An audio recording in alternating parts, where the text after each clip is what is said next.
Good afternoon. Good afternoon, and welcome to the Core Hour. Sensible, sustainable solutions for our society and you. My name is Tillman Hardy, and we have a great show today. I tell you what, y'all, my patience was tested today, boy. I tell you what, I told you guys that I have been meditating quite a bit these days, and specifically I've chosen to use as one form of meditation the Ma'at meditation. The goddess Ma'at is an Egyptian goddess. Her image is inscribed in the pyramids, and there are 42 laws that they call negative confessions. And one of those things that I learned in those negative confessions, one of the negative confessions is I will not act exclusively in anger. I was angry today, boy, and I had to sit back and meditate and say, okay, let's use that anger as an alarm clock and figure this thing out and figure out how to move forward, and what do I have to fix to reach my center again. You know what made me angry, y'all? What's that? My favorite bar in the neighborhood.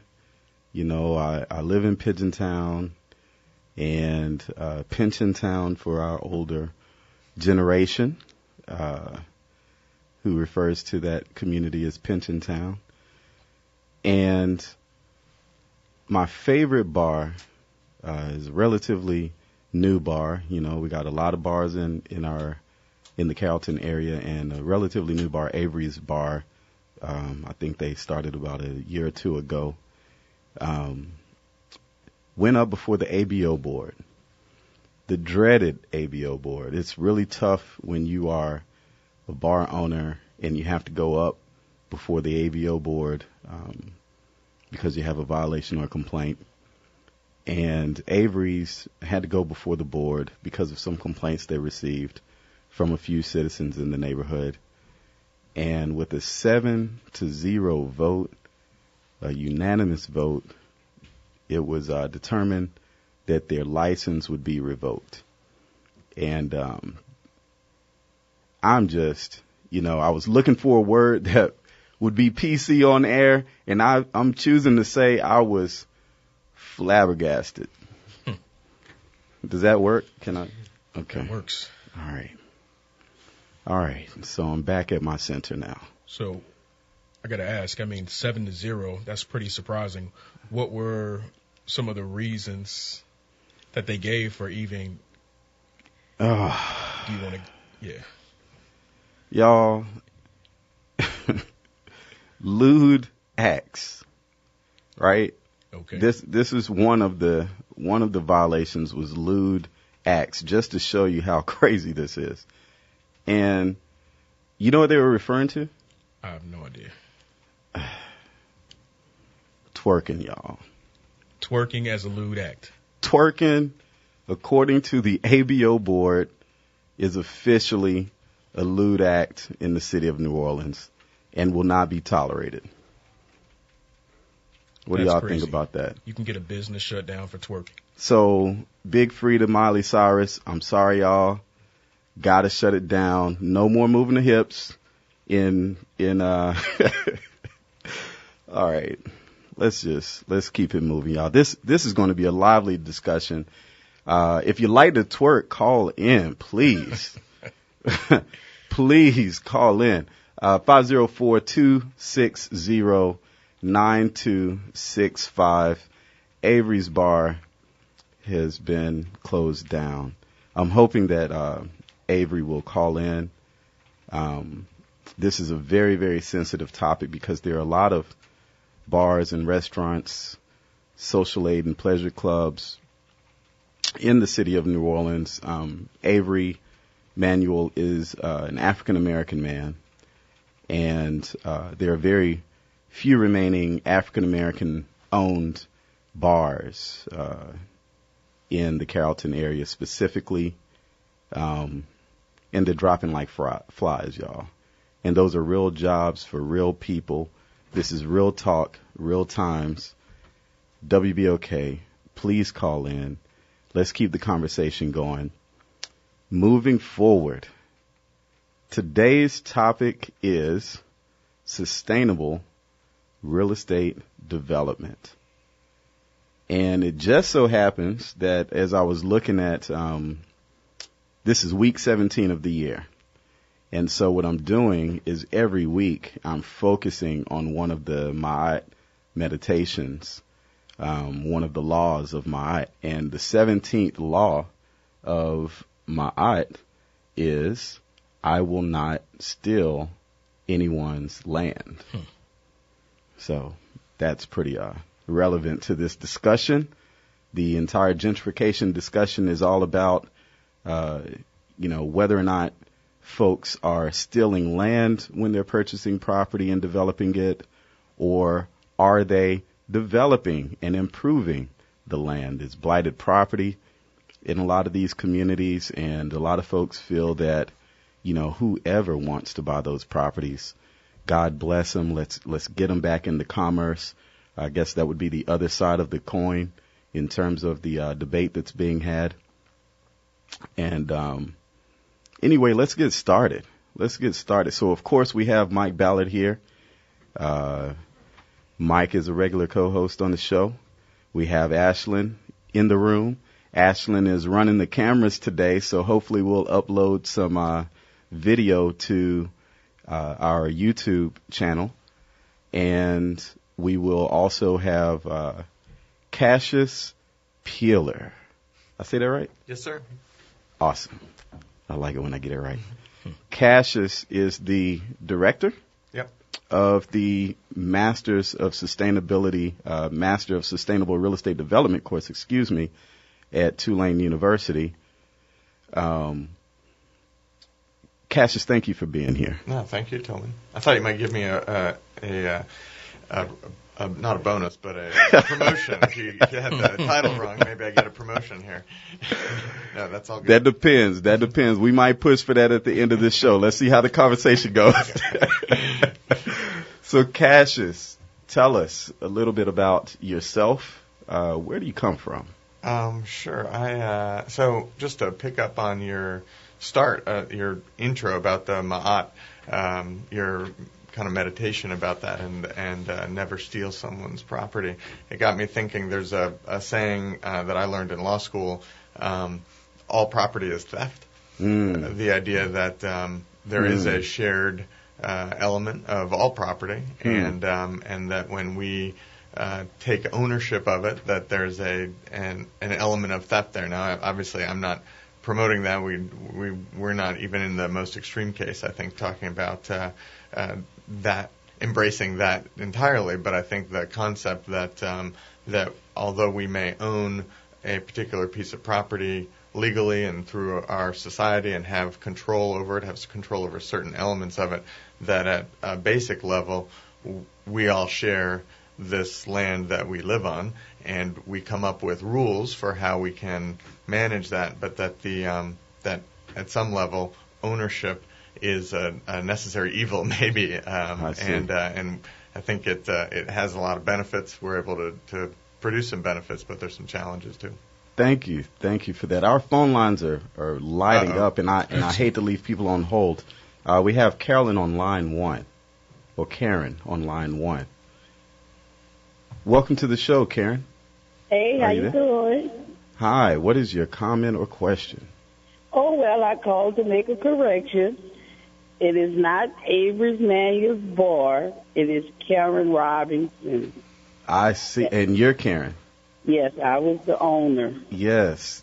Yeah, please. We have to clear that up. That got us kind of like in trouble. Thank you for that correction, Karen. And can you just give us a little bit of an update, because this is a really important conversation to us? Yes, it is.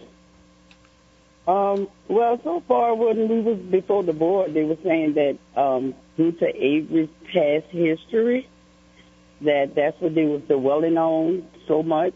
So I guess they are my new mom and dad now, telling me who I could date and who I can't date. So that's more reason why they took the license.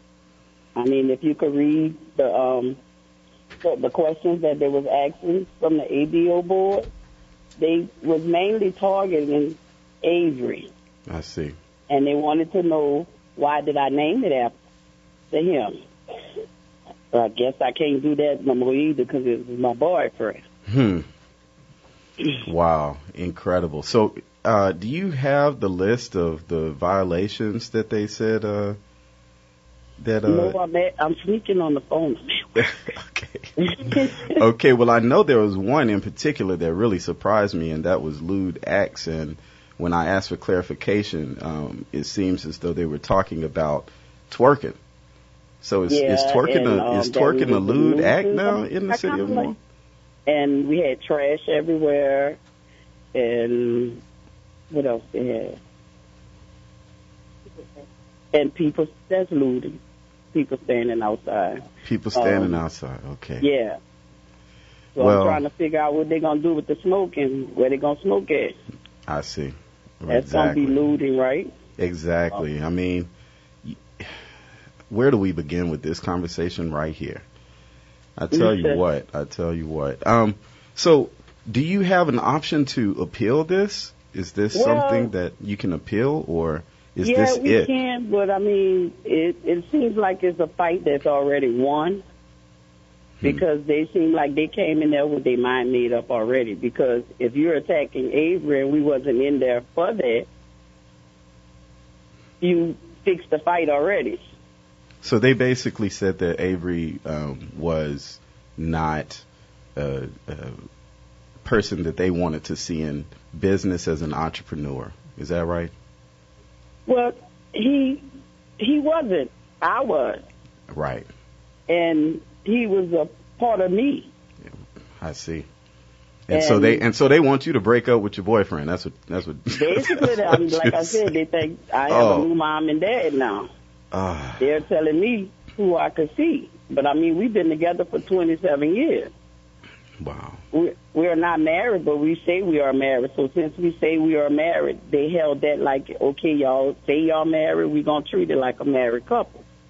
Wow. Well, I tell you what, I've been to the bar several times, as you know. And your age limit is over 30, right? It's 30 and up, yes. Okay. So it's not like y'all have 19 and 21-year-olds in there twerking. Y'all got 30-plus twerking in there. I think I even seen some 50-plus and 60-plus in there twerking a couple times. And they're shutting down the twerking according to and you can't date certain people. And what else you got to do to have a license in the city of New Orleans? You're a lawyer, Casius. What?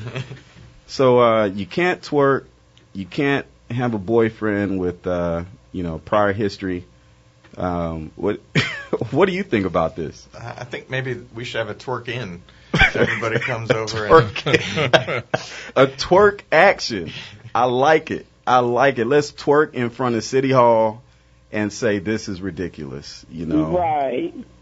Well, thank you for calling in, Karen. We're going to keep this conversation going, and we're going to try to come to a solution on this because Avery's Bar, and I know y'all have renamed it, but it has a really big picture of the T-shirt Avery's Bar on the Uptown Messenger wrote an article about this, and I posted that article on my Facebook page. Okay. Take a look at that if you are listening in and read about this story because it could happen to your neighborhood bar. And we had another show earlier in the week earlier in the month where we talked specifically about the need for there to be a cultural exchange and a conversation on the different cultures in the city of New Orleans and the need for us to start expressing ourselves freely together and peacefully so that we can try to reconcile our differences. And so we're going to continue that conversation as we move things along. Thank you for calling in, Karen. Oh, you're quite welcome. Well, I'm going to say it in the famous name of Avery's Place.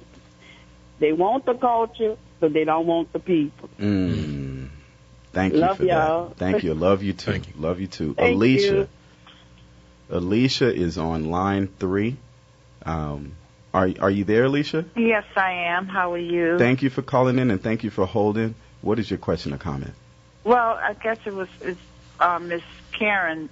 She answered the questions that on the question part that, were they really cited for twerking, or if there were other issues. But let me say to Miss Karen, don't give up, don't lay down, and don't allow them to take your business. And as far as them treating you and Mr. Avery as a married couple, you're not a married couple, and they can't sanction you as one. In the state of Louisiana, you either is or you ain't married. If you didn't stand before somebody and say, I do, you ain't married. So they cannot look at you as a married couple. You know what I'm saying? Thank you for that, Alicia. Common law is not allowed or recognized in the state of Louisiana. You either I didn't is think or so. ain't. I didn't think So so. you can't treat Mr. Avery as my husband because he's not my husband, and they shouldn't be sanctioning you as such when it comes to your license. But my biggest advice to these bar owners and across the state of Louisiana, New Orleans in particular, you all need to organize. You all need to organize to make sure you have the same rights and privileges as those bars down on Bourbon Street and all throughout the French Quarter. On Oak Street. I don't see them taking licenses from any of those bars. And you're right, some of those uptown white neighborhoods. You don't see them taking licenses for people standing outside. How many times have you walked down Bourbon Street, you had to walk around people because people were standing outside of a nightclub, of a ballroom? Oh, yeah. The line sometimes wraps around the corner over at Rebirth. What is that? Maple Leaf. The line sometimes wraps around the bar outside. I don't know what happened with Miss Mercedes down in Lower 9, because I went up there and I stood before and spoke for Miss Mercedes, and they were trying to take her license on the Miss Mercedes on Dauphine Street, I believe. And Miss Mercedes has been in business for over 60 since the 1960s. My dad used to go there, and this is really a senior citizens bar. You know what I'm saying? So probably is $1 or $2 highballs and stuff. And they want to shut it down. It's the gentrification of the neighborhoods. It's like the city people who moved to the country because they like the nice and quiet peace and calm of the country. But then they want to tell the farmer to lock his pigs because they make too much noise, lock his rooster, the rooster in because he crows at break of day, and also to lock up his cows because they move too loud. This is ridiculous, but you all need to get a coalition that you all will go down there when you have these issues. You're standing in numbers, and numbers matter. Yes, they do. And don't lay down and take this crap. Are you a part of your neighborhood association, Alicia? I'm a part of everything. Well, I'm a part of the whole entire city and what's right for the city. What is your neighborhood association saying about the bars in your community? I know that we don't have bars in this community because that's not culturally what you have in the East. As a matter of fact, you have people that want to shut down different places, don't want reception halls to serve alcohol. That's crazy. It's absolutely crazy, but culturally, that's how it is. My grandmother's house is on Edinburgh Street. We had a bar when I was a little girl. It was Harry and Marge's. Harry and Marge's then became Big Time Tips on one corner, and they had Joe Morris in the middle of the block. That's cultural, uptown. And if the gentries don't like that part of it, don't move in there. Right.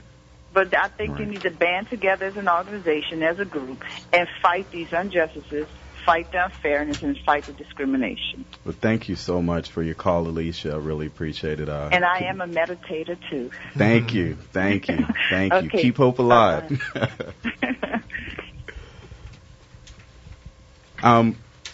Wow, let's keep this conversation going. Again, our phone number is 504-260-9265. Geoff is in the room. And Geoff, what's your last name? Lewis. Geoff Lewis is in the room. Geoff and I met, I guess, earlier this week. Was it that? Last week. Last week. Earlier last week, Geoff graduated from Arizona State University with a degree in sustainability. and we're having a conversation specifically around youth in our community. And so I wanted to link him up with Ashlyn, and I wanted him to come on to the show just to talk about some of the things that he's up to as a part of the solution as well. Thank you for coming in, Geoff. Yeah, well, glad to be here. So Casius, in terms of sustainable real estate development, do we talk at all about culture, or do we focus more on the environmental aspects of things? That's a great question. I think just listening to this recent topic, I guess, and the callers, I think it's the kind of thing that we need to discuss as a city. And certainly I think your question about are you engaged with your homeowner or your neighborhood association or whoever whatever the local kind of group is, to deal with it without going to the city council or without, maybe there's a law, but really let's figure out how to coexist. Exactly. And certainly for our program and what we talk about at Tulane and the School of Architecture, how do we preserve culture? How do we preserve some of the people and the history, or at the very least respect that history, and how do we do that over the long term? So from my perspective, sustainability, that word, is important because it really talks about looking at a long term. So a lot of times people think of developers in particular as coming in and how do I flip the house, make a buck, and then I'm out, and whatever. They even have shows about that on Home and Garden Channel. Flip that house, but whose house is that you're flipping? And what is the history of that house, especially in circumstances like these old corner store buildings? Avery's sits on the corner. It's very clearly a commercial property, and so if you're going to take that liquor license away, if you're going to take the business license away, what are you going to be able to do with that property? I think in real estate, you call that functional obsolescence, right? Well, if somebody would probably turn it into residential or something else. If there is, I don't know enough about that neighborhood, but I think the issue, based on what I know about what I understand of this particular situation, it seems like there's this is a neighborhood conflict. You don't need to bring in mom and dad, really.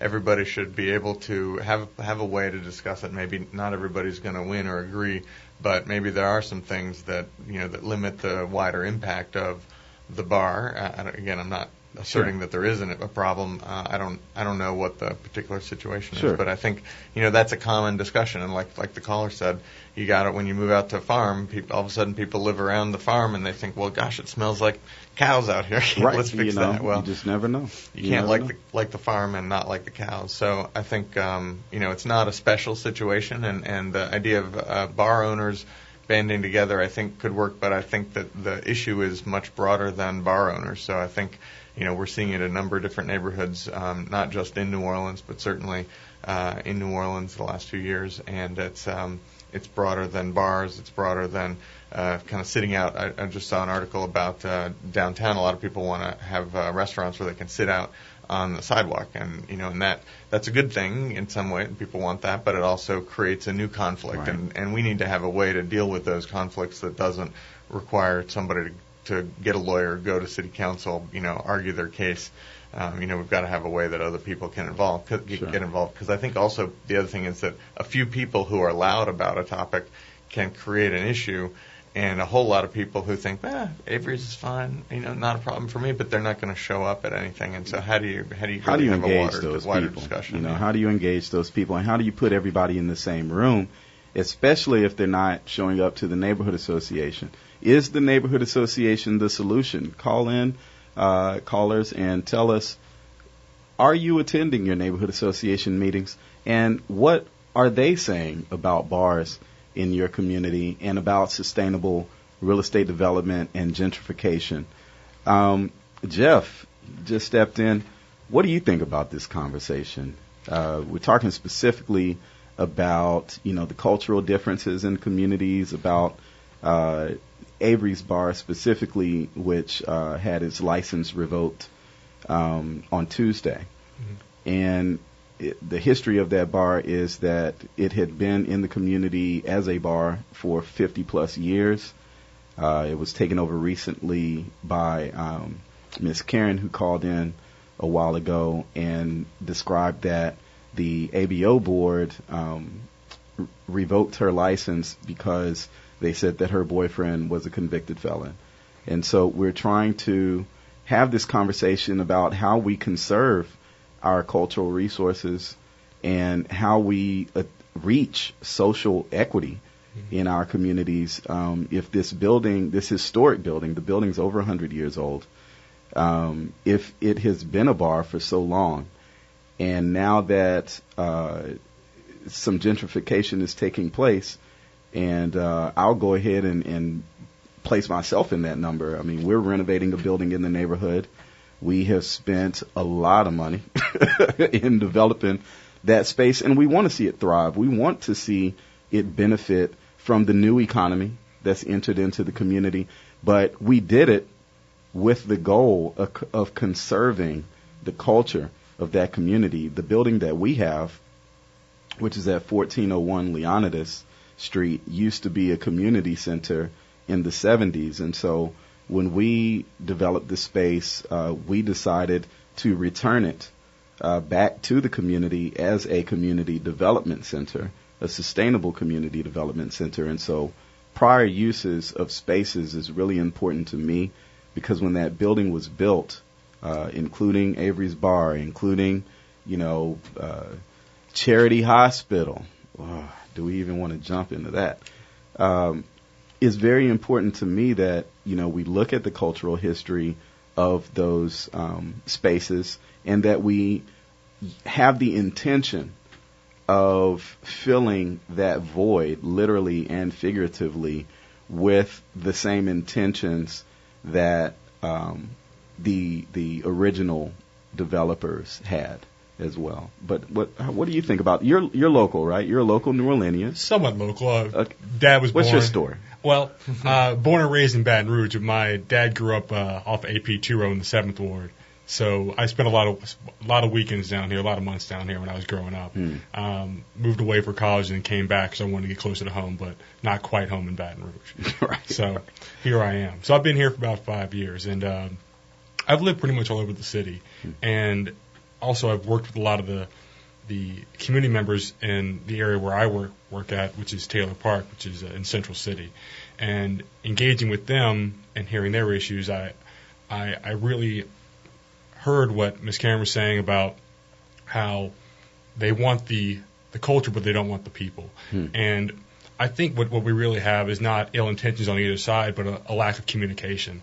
And I think part of the solution to the problem, the majority of the solution to the problem, is helping both sides engage with one another to find somewhat of a middle ground on how they coexist. And I think that's the key to preserving the spaces. Also, I'm finding a lot of the problem is that in terms of developing the space with the community in mind, some of the community members don't quite know how to engage in this new economy and to develop the spaces on their own. So you see other outsiders coming in and developing, which is a good thing. It's a great thing to have commerce and whatever else, but you do lose the culture when that happens. So you want to have the current culture be able to engage with the incoming culture, and I think that's the way we create a better, more sustainable development going forward. So the reoccurring theme seems to be cultural exchange, exchanging one another's cultures to have a deeper understanding of one another and our intentions, because our intentions should be to sustain our communities.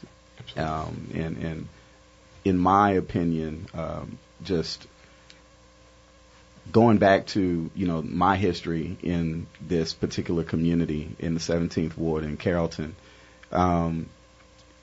it seems to me that if we can just get people to identify themselves as neighbors, and then to look at the true definition of what a neighbor is, and maybe I should look it up myself. But just to look at the true definition of what a neighbor is and begin to explore that together in the same room, and to make one another feel safe together in the same neighborhood. And I'll tell you what, I know a lot of younger and older white people, a lot of older and younger black people who don't feel safe in the same space with their neighbors. And it's not about physical violence, it's about emotional violence, the name calling, right? The exclusion, I keep hearing this over and over again. If you attend neighborhood association meetings, or if you're a neighborhood association president, stop saying invite them to our meeting. Please stop saying that. Because first of all, how you know they aren't having their own meetings, right? All the churches in the community that I live in have their own meetings about how to sustain the community. Now, whether that's right or wrong, whether they need to somehow come to a space with you and invite you to their space and vice versa, that's a whole nother conversation. But please stop saying that you and your body of, 10 to 20 to 30 people is going to somehow determine the fate of the entire neighborhood by yourselves, because that also is not right. We're going to have to take a break here. Come back after the break where we talk about the solutions. We've identified a lot of challenges to sustainable community development, sustainable real estate development. We'll be right back with the solutions here on the Core Hour. Sensible, sustainable solutions for our society and you.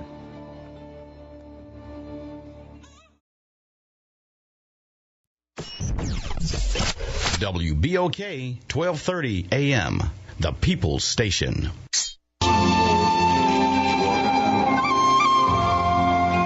Welcome back to the show. This is the Core Hour, sensible, sustainable solutions for our society and you.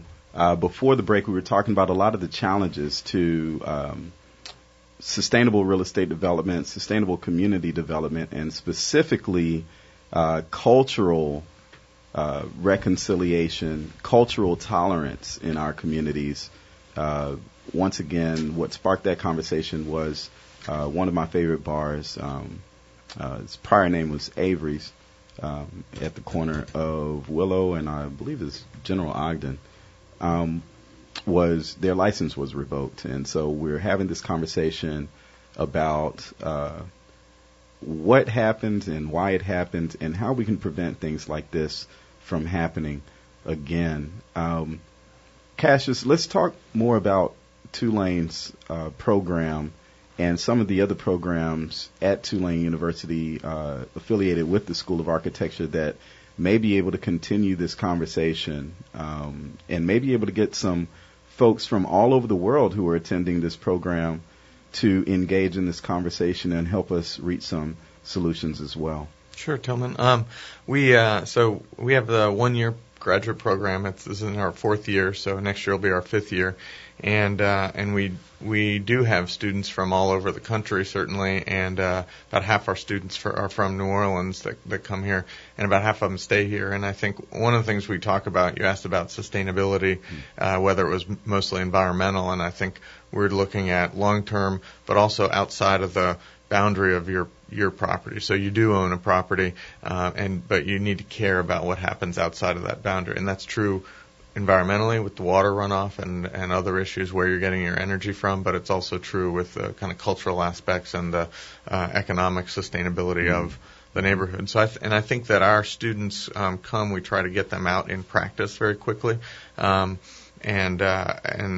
one of the reasons they come is to learn some of the the tools, the mechanisms that maybe somebody who's been a bar owner for 20, 30 years, they know how to run a bar, and they don't know how to deal with the zoning or other property-related issues. And so I think having some people who can mediate, who understand that structure and can navigate it, that can be helpful for everybody. Do you have mediators there? Because I'm thinking of a project that I'm involved with called the Welcome Table New Orleans, which is all about racial reconciliation. But you also have, with the School of Architecture, a program called the Tulane City Center. Is that right? Right. Well, so the Tulane City Center has been around since actually just before Katrina, but it's a way for our architecture students to get out and engage the community. They have supervision from professionals and from architects who are faculty, but it helps them as architects see these projects in real life, but also see real people who are in neighborhoods that they maybe wouldn't encounter if they stayed in school all the time. But it also provides a resource for community groups or the kind of smaller groups who can't hire a developer just yet or don't have the capacity yet, don't know what they want to do, to get a kind of a first look at what a design solution might be. Cool. So yes, you guys have been around since right before Katrina. You said how many projects have you worked on in that time, approximately? I don't represent the city center, and I'm going to be terrible at giving you the numbers. Okay. Well, maybe we need to. Jenga Mwendo is still there, I believe. Right? Jenga Mwendo might be there. I know she's been a fellow there, and obviously you know her. But yeah, we could get them on to talk specifically about some of the resources that they have. One way they get projects is they have an RFP, which I believe is still out. I should check on that. Where they ask any nonprofit or community groups to essentially propose a project where they would be interested in some design help, some kind of architectural help. Sometimes they work with our real estate students, and there's a real estate component.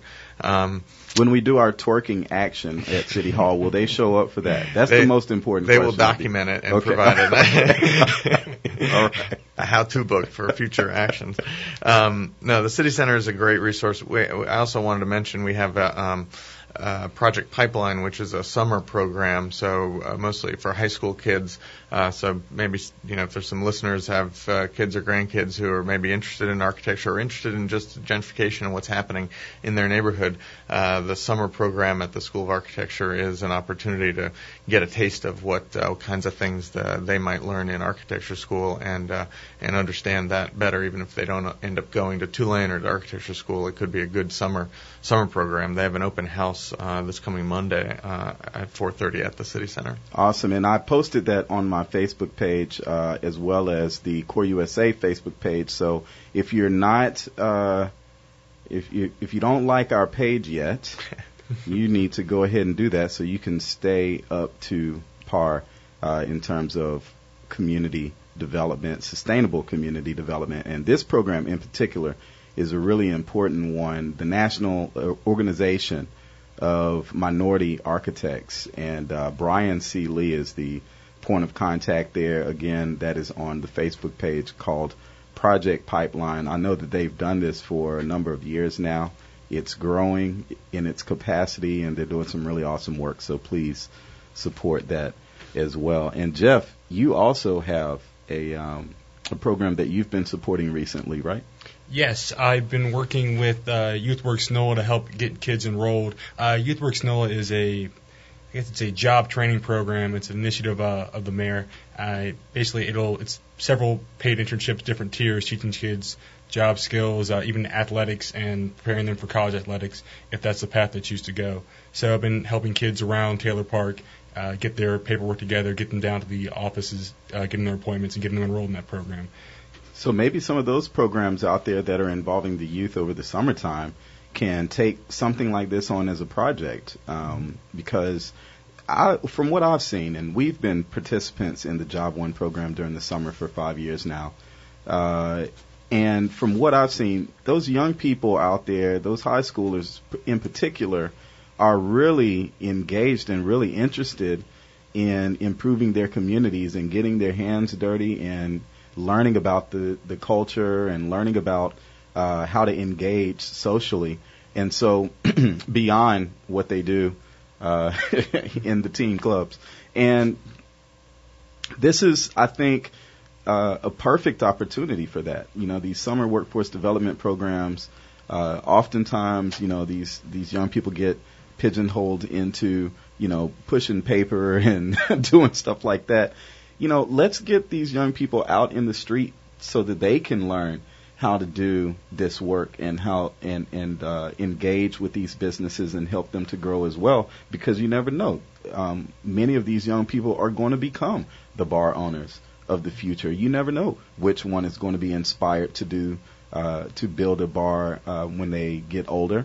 And if they are involved in this conversation right now, then they will know how to act and how to navigate the system and not end up like our dear friend Karen and Avery over there in Pigeon Town.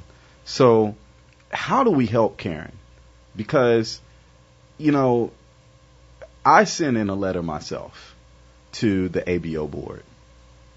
And without reading the entire letter, because I can be a talker, I basically said that Core USA is willing to do whatever it takes in terms of engaging community members, engaging the community members who felt that the bar was not good for the community, and having a conversation in our space, which is 2 blocks down the street, and trying to help arrive at a solution for sustaining this cultural gem that we had in our community that's now just had its doors shut down, hopefully not indefinitely.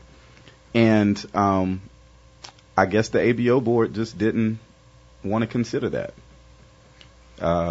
It's my understanding that they literally said, and I'm taking this from the Uptown Messenger, that Avery's, because at one point it was affiliated or owned by or had Mr. Avery's name on it, that's why they were shutting it down.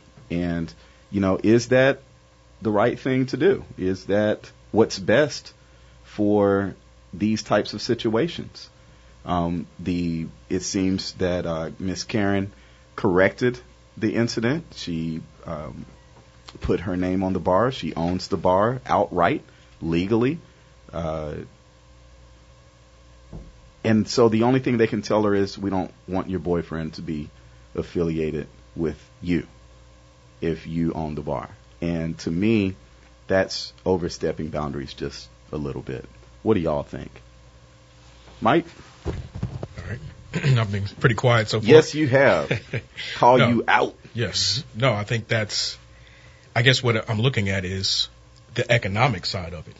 If they're no longer allowed to operate a bar in this place, what are they going to do? You know, we've talked about the cultural side of it, but the economics is that's making a huge impact on a family, you know? So it seems like we should be able to come to a solution. And also socially, I guess we need to figure out, how do we stop, let's say, a future situation from getting to this point? Because to me, it seems like there could have been dialogue between the people who had the complaint and the owners of the bar before it got to a point where we're in front of city council. Ms. Karen, if you're still out there, if you could call back in and let us know, you know, what that process looked like, because I'm very interested. I did not hear of any community meetings. I wasn't invited to any community meetings that discussed this. We founded the Pensiontown of Carrollton Neighborhood Association, and we've been mostly defunct till now because we decided not to have meetings while there was so much divisiveness with so many different neighborhood associations, which is another big issue, is competing neighborhood associations. So we pulled back just to allow everyone else to kind of let the dust settle. But I think it's time for us to step back in and to start up these neighborhood association meetings. As a matter of fact, I've asked several people to come to our building at 1401 Leonidas on Sunday at 12 o'clock so that we can just have a conversation about whether or not we need to re-energize the Pensiontown of Carrollton Neighborhood Association, if for nothing else, just to have ongoing dialogue about how to identify and eliminate barriers to sustainability in, of course, the environmental, economic, cultural, and social systems in our neighborhood. If you live in Pentontown and you feel that, yes, we should or no, we shouldn't, please call in. Again, our number is 504-260-9265. Do you guys over at Tulane, the master's program, as you're talking about developing a space, you're oftentimes talking about developing a new community, for instance, a apartment complex, right? And let's say you have 300 or 400 apartments in this apartment complex. You have yourself a small community. And I used to be a member of an organization called the Community Associations Institute, CAI, and there is a Louisiana chapter as well. Do you talk much about the management of those apartment complexes afterwards and what it means to comprehensively sort of develop a management organization and a community association where the residents are engaged in conversations about how to improve the space? Or do you stick primarily to the numbers in your program? It's interesting. Most of our projects are not that scale, certainly. Okay. We're looking at a lot of projects in New Orleans, and so I think one of the challenges for New Orleans is to retain the scale. So, it takes as much work oftentimes to do a 4-unit project as it does to do a 400-unit project. Right. And there's not the same kind of resources to do that. We talk more about engaging the community in the development and design process than managing, especially within a particular project, kind of setting up an organization and managing that. We talk a lot about operating the building, but it's still about utilities, maintenance, having the building last and not fall into disrepair. So when you're deciding on a community to develop a space, what are some of the factors that you look for? Interesting. Well, I was going to add to your point about Go ahead. communities that Speak freely, my friend. Speak freely. That I do think that what's culturally important about any neighborhood does change over time. So I think we don't want to say, well, now it's a museum piece and it's got to be like this all the time. Well, now some people in the French Quarter might disagree with you on that one. They might disagree, but it still has changed over time. And I think that the corner stores, corner bars, an opportunity for people to get out and interact in their neighborhood, the opportunity to just have close the street and maybe you have a birthday party or something on the street.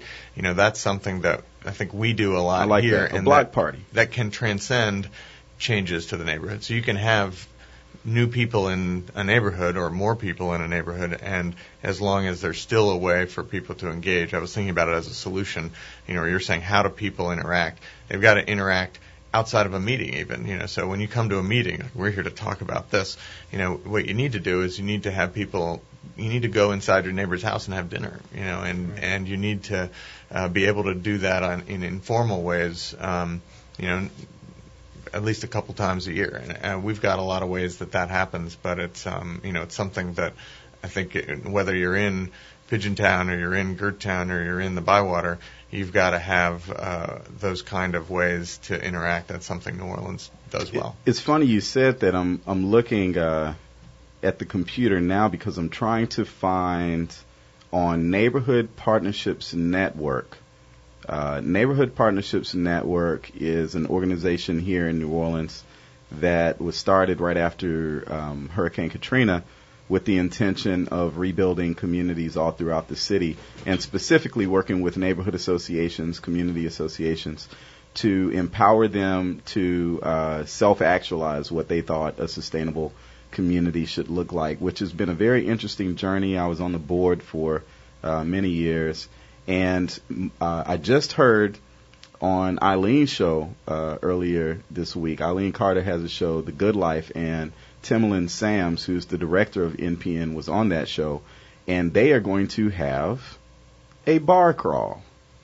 And I thought to myself, that is a brilliant idea, Now, the bar crawl is meant to sort of celebrate, let's say, the new smoking ordinance, right? Because in the city of New Orleans, it has just been decided recently that there's going to be a ban on smoking in all of the public spaces in the city of New Orleans. And actually, there are some bars who are celebrating this because many bar owners, believe it or not, are non-smokers.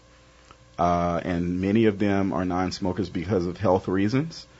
So are bartenders and other folks, cooks, servers who work in these bars. And so they are going to, NPN is going to have a bar crawl that starts, I want to say it's Thursday. I don't see it on their website yet. If anybody knows the information, please call in. But if not, I will make sure that I post it on our Core USA Facebook page. They're having a bar crawl, and what I started thinking to myself was, this might just be a sustainable solution for race and reconciliation in the city of New Orleans, particularly just around engaging and crossing cultures in a safe space. Because if you know anything about the bars in New Orleans, the bars in New Orleans are quite different than any other bars I've ever been to in the world, actually. That includes Dominican Republic, Puerto Rico, Thailand. I always miss the bars in New Orleans when I leave. And the unique experience that you get there, it's almost like a spiritual one. It's just a feeling that you get when you're in your favorite bar, listening to your favorite music. I can think of a good one. My favorite bar is Blue Nile now. You know, since Avery's is not open right now. My favorite bar right now is Blue Nile. You know, they play great reggae music, brass bands, and the music just has soul in a way that they tell stories in the bars in New Orleans that really just touch your heart. And the drinks are amazing too. What do y'all think about this bar crawl experience that they're having? Could that be a sustainable solution for engagement, or do we need to sit in another meeting and have another talk? Well, I do think one of the themes of this show today, it seemed like, is engaging the youth. And I think whatever it is, it's got to be multi-generational. Right. So making sure there's opportunity for teenagers to be engaged in this discussion. But it's got to happen at a couple different levels. So, you know, the bar crawl could be a part of it, certainly. Sure. What do you think? You know, a couple Thursdays ago, I went on the NOLA Social Ride, which is a bicycle bar crawl that happens every Thursday, and it's probably happening tonight. And it was amazing. We started off. Now you bartend a little bit on the side, don't you? I do. I Okay. do. I mean, and you're 100% right. Now, about, do you call yourself a bartender or a mixologist? I'm still a bartender. I'm working towards mixology. Okay. I'm not quite at that level yet, but maybe someday. But yeah, So tell us about the bar crawl. the bar crawl was it was a bicycle bar crawl. So we biked through different neighborhoods, going to different bars and parks, and it was a fantastic experience. And not so much. I mean, all parts of it were great, but the part that I really enjoyed the most was going through the neighborhoods and all the neighbors coming out and seeing like 100 bicycles going through, and then people getting on their bicycles and joining in. And this was people from ages, 12 or 13, kids I recognized from the park, plus, older individuals as well. And so it really engaged the different neighborhoods as we were going through. Yeah. So I think it's a fantastic idea. It may not be, because it's a bar crawl, it may not be for every generation, but I think it's a good place to start. Well, it looks like we need to wrap this thing up. Thank you, all of the guests, both of our guests, Casius. Thank you for all the hard work that Tulane is doing. And how can folks get in touch with your office? Oh, interesting. Our program, the acronym is MSRED, so Master of Sustainable Real Estate Development. So you could just search for Tulane MSRED and come up with that. Okay. That's probably the best way. My email is cpealer@tulane.edu if someone wanted to contact me directly. Say that email one more time for us. C as in Casius, PEALER @tulane.edu. All right, awesome. Thank you for coming. And again, in closing, our meditation of the day: don't steal people's land, engage the youth, and have a drink today. On me. Again, sensible, sustainable solutions here at the Core Hour. Thank you for listening in. We'll see you next week at 12 o'clock. Goodbye.